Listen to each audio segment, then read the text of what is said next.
Even that, a commercial printer, it's not an inkjet printer. It's one of the other type of printers, They use a toner cartridges. Okay? They're good for maybe 1,000 or 2,000 prints, and then they have to replace them. Somebody was, I don't know what, but think about it.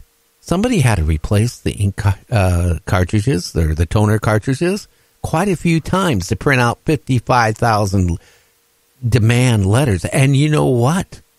They couldn't print those all out in a half an hour. I want to bet you that machine was printing it out for over 24 hours, just going nonstop. And somebody we must be really suing a lot of people. Here, let me put another toner cartridge in. Okay, half an hour. Oh, I was ready for another toner cartridge. Come on. What was going on with this company? Oh, you're absolutely correct. And, I think there's more than one responsible. I think there's a whole crew of people responsible, because there had to be several people, like you said, checking the ink thing and checking to make sure this is working here, checking the progress and all of it. There had to be a few dozen people that could have said, oh, wait a minute, we're up to 20,000, the same thing, or notice the same address on maybe 10 of them, or not to mention 55,000 of them. So, I think there's a whole crew of people that need to be fired, obviously. I don't think that a normal, even regardless, if they're going out for student loans or whatever type of bills, I don't think they're going to be printing out 55,000 at one batch. Okay? That would have been the dead giveaway that something is wrong. The machine would have been going 24/7 to print out that. Even if they could print out one every minute or one every 30 seconds, to print out 55,000 is going to be quite a few hours printing it out, and then stuffing it in the envelope and then feed it into a box. I would be curious. My curiosity would be up. That is wondering what is going on here. And I would have looked at the mail. But to get 55,000 collection letters delivered to your house, I tell you what, there's a lot of attorneys out there all across the country who would love to sue that collection agency and not ask for a penny up, because you know what? They're going to become quite, noted attorneys by handling that particular case, and they're going to make a lot of moolah. Oh, yeah, you're absolutely correct, because they're going to be known as the attorney that handled the 55,000 collection agency notes. And that's going to get your foot in the ground to get much more opportunities to make more money. And you'd imagine the mailman that went there that day, he had to have a whole truck probably full of letters. I read the article. It came a couple articles over a couple of days. Those little mail trucks that they come to your house, and put in the mailbox, those U.S. mail trucks? It was full. Nothing but their mail, box after box after box. Wow. That's right. And that's another thing, because I don't know. I know my local mail, or post office, I've been there several times, and they got a person in there that sorts it. So there must have been one person that kept looking at the same address, and you would have thought they would have something been like, hey, what's going on here? Well, you know what? Here's how it works. I know somebody that works for the local post office. They get the mail in, right? And then it's all by the zip code, okay? And then it gets assigned to the carriers, right? So they sit there and say, okay, this goes on this street, right? So they put them all together. Could you imagine the mail carrier going, oh, here's one. Oh, here's another one. Wait a minute. Okay, I was supposed to have my route out 20 minutes ago. And it's thousands of them. Crazy. Now, I want to put a challenge out there. Is there another collection agency out there? It wants to top off the 55,000 and do 110,000. I mean, 110,000 collection letters to somebody. Oh, boy. Here's the ironic part. I wonder when it's all said and done, if the agency that sent those out, if they're going to have a collection agency coming to them because they're going to be so broke with bankruptcies and lawsuits. Well, you know what? It's just like that's like the lottery. I mean, put it this way. The guy didn't probably want to be in the news, okay? But guess what? His ship has come home. I mean, be honest with you. Wouldn't you, Sue? First thing I would do if I got 50, if I even got 100 letters from a collection agency, demand even 50, even 25, I'd be calling an attorney, and I know how the attorneys think. My wife at one point worked for one. You know what they're going to do? Oh, yeah. Well, hey, we got a great case, and they're going to go after it like you wouldn't believe. Well, you know what? A grandfather's advice leads a woman to $100,000 jackpot. Guess where? North Carolina. Oh, you hit it right on. I got to tell you, North Carolina is getting some unusual weather with snow. They don't get much snow. So with that must bring a lot of luckiness, because how many people within the last 2 weeks, Gary, have not only won the lottery there, but some of them have won twice. Yeah, I'm waiting for the third round coming around. Well, you know what? Can you imagine? You're going in the hospital for surgery on your brain. Oh, Lord. Now, while you're having the surgery on your brain, this is true. It's absolutely true. Guess what? The patient is playing not a clarinet, not a trumpet, not a saxophone, playing a violin while they are doing the brain surgery. I have never read anything like this before. Very interesting. That is very interesting. That kind of reminds me of that scene from the movie Hannibal Lecter, where he's kind of messing around with the guy's brain. He's sitting there talking to him, even though he can't move, and that is just bizarre. The things that people can do while you're awake. I would think it'd be a little bit of pain there or something. Well, I don't know. I they say that you don't feel anything in the brain because it's nothing there to censor, pain in the brain.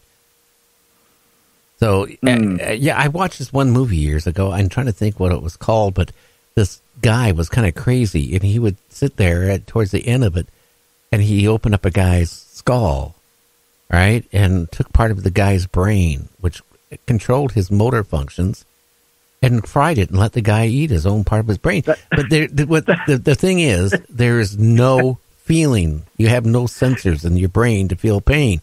So once they open up your head to do the surgery, you're not going to feel anything. So right. I don't understand the violin part. I don't know. Maybe the surgeons gave him a discount for playing some nice, music. Maybe, but what you described as that movie, that's the Hannibal Lecter one, because I think that was Ray Liotta. It was. And in fact, he was taking parts of the guy's brain while he was at the kitchen table. Remember that? I didn't want to go into detail, but you sure did. Yeah. But what I was saying is you don't have no feeling of your brain. So that, I guess, the part of playing the violin, I don't understand. I really wish I don't either. I wish the news would explain a little bit more of that in the wacky news. Well, a resort in South Carolina, flamingos, those birds? They had 3,753 plastic ones put in there and arranged, put on their lawn. Wow. They must have one huge lawn. That's a lot of flamingos, because those things are full size, Oh, I know it. It's very interesting. Very interesting. The records you find from Guinness, it amazes me. I'm surprised you didn't have one today for some kind of large food. Oh, yeah. Here's an article just released 4 hours ago about methane gas. And old methane gas is now creeping up. It says that the stores are huge, and it's going to cause major climate changes. And it's because it's going to be major, since very similar to the last time we went through, guess what, the Ice Age. I'm not looking forward to that. And, it's funny you mentioned that methane. Bermuda Triangle has large deposits of it on the seafloor that when it comes up, it bubbles right up. Yeah, a lot of places where they have methane gas, like old dumps and stuff like that, they have vents on it and they burn it off to, dispose of it. But methane emissions from burning fossil fuels have been vastly underestimated by about 10 times as much methane gas as what they thought it was. Yep. And you can't blame it on the termites because they're only responsible, them and cows, for like 5%. Yeah, well, I don't think cows fart enough to create enough. That's some of the ridiculous stories we've been hearing from scientists. Well, the methane gas and the global warming and all this stuff is caused by cows farting. Oh, come on. It's go to Antarctica and see what's happening for yourself. Okay? When you have rotting, plants and trees that have been buried under the snow, all of a sudden thaw out, what's it going to do? It's going to rot. It's going to create methane gas, and especially something in that condition is going to rot extensively faster than what we have now. Yes, you're absolutely correct. And you know what else just happened in Antarctica, too? A big hunk iceberg broke off that was the size of Manhattan. And people don't realize 2/3 of that is underneath the water. So wherever you're seeing, times that by 3, and and then it broke up littler chunks after that. Scary. Now, I bet you don't know who our guest is tomorrow. Carlo S. How's this pronounced? Carnavillan. I'm going to have a hard time with that name tomorrow. But you know what? He claims that he's been abducted, and we're going to be talking to him tomorrow about his book and his encounters with aliens. So it's going to be another good show to wrap the week up. It is. You always get me set up where I'm going in the weekend where I think I can get some sleep with all these guests. It's going to give me nightmares. Oh, I don't know. All I can say is we got great guests on the show. So. Yeah. And I think, isn't Terry Lovelace come back next week too sometime? Oh, yeah. Terry will be on next week again. He has a lot more to say about his alien encounter in the 70s with his buddy. They were both Air Force medics. We're going to talk about that. So, I mean, you know what? Next week is going to be a great... You know what? To be honest with you, a whole month of February, the ending of it, is going to be great guests, along with super great guests all through March. So make sure you tell your friends, Night Dreams Talk Radio, you wanted to hear more about abductions, more about UFOs. You wanted to hear about Bigfoot and things like Mothman and things like that. Well, I'm making sure it is covered with the top guest out there. Okay? Sorry, no mediums this next month or so. I don't have any. But anyway, James, I want you to have a great weekend and all that stuff. Oh, I will, and I will probably talk to you tomorrow. Okay, my friend. Well, you take care. Till Monday. Everybody have a great weekend. Tell your wife and your family you love them. Do something good to save the earth. Don't throw any garbage out the window of your car. Take it and put it in a trash can and recycle. Till Monday, everybody have a good one.